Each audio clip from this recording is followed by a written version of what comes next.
Like our guest here, Max replied, gesturing to the cat with a sweep of her hand. Poor kitty doesn't know he's a kitty. He thinks he's a boring full human with no skills.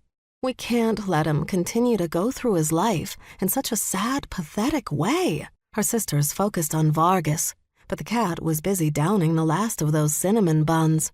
He was mid-chew when he realized they were all watching him, crumbs covering his mouth, green eyes bouncing from one woman to the other. "What?" he asked around his food. "We're here to teach you about our ways," Max informed him. "No, thank you." He swallowed, took a sip of coffee. "I'm fine in my reality." "But your reality is wrong." "Is it? Or is my reality simply drug-free?" Max heard Stevie snort, but she fought the urge to slap her sister on the back of the head. "I don't know how to tell you this, but you need to accept the fact that you are a cat. I'm a cat, according to you. In other words," he pointed at the kitchen window near the stove, "I'm like him." Max looked and immediately picked up a spoon and hurled it at the window. The feral cat that she hated didn't run, though, but simply hissed at her. "Bastard." "Is that any way to treat my kind?" Vargas asked, smirking. "That is not your kind, idiot," Max snarled. She was fed up with this. "You're like us, a shifter. Your DNA is a combination of human and," she gestured with her hand around his face, "some kind of big cat." "Wait, I can tell." Stevie ran around the table to Vargas's side. She lifted strands of his hair and leaned in close, studying them. Vargas motioned to his empty plate. "Any more of these?" Without a word of complaint, Charlie picked up his plate and went to where she had a large platter filled with cinnamon rolls. She brought back 5 for the cat.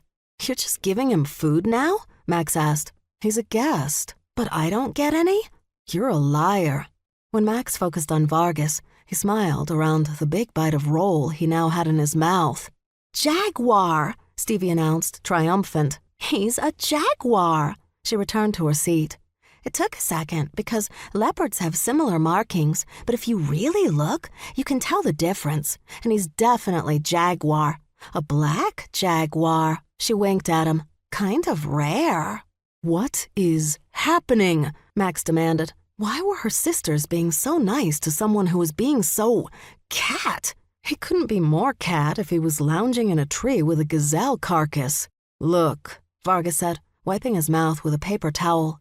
"I appreciate you guys living in this fantasy universe, and I get it. The world is terrifying right now. It's easier to pretend that you have special mutant powers, but I live in reality, and no one has special mutant powers. And that's okay. It's okay to be normal. Be proud of your normalness. Be proud of who you are."